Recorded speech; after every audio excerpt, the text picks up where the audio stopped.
Yan, alad-ad na ni Papi yung ano, gamit. Nakabatya. Hi. Papi.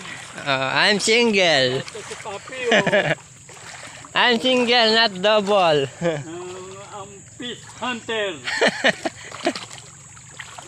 Lalakad na kami, punta doon sa spot. Muna na.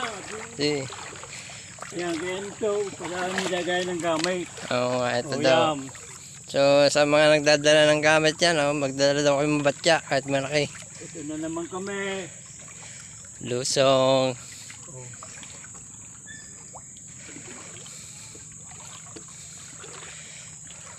Ayan o. Medyo mahaba-haba pala itong lakaran na ito. Hanggang dun sa ano, sa may mangga. Hello. Hi. Shout out kay Jake Adventure.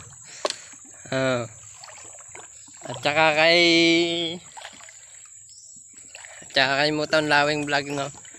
Dito na kayo pupunta ulit, no. Laki ng isda. Jake Adventure.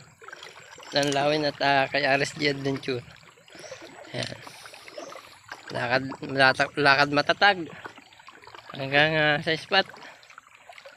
So, ganyan talaga ang buhay ng isang anglers, Yata no? naalala yung tinapay ko. Napalagay din sa bag. May napasok na Narinig kanin. napasok isda din dito. Ito yung sinasabi kong lubog na bahay. Ito daw yung mga sinasabi ni Papi na lubog ka bahay. Yan. Yan. So, lubog din tayo, makalubog nga tayo. Kaya napakahirap ng fish hunter. Anong pinagkaiba ng bisep at saka sa bulate? Anong pagkaiba ng uod sa bulate?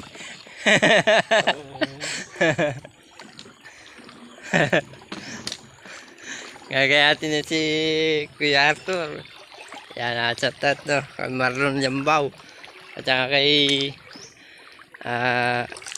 Master Ronnie nasayaw. Ayan, mahirap pala dumaan dito.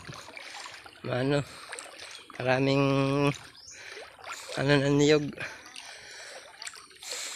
Pero tuloy lang ang fishing. So stay tuned din sa ating spot. Yan.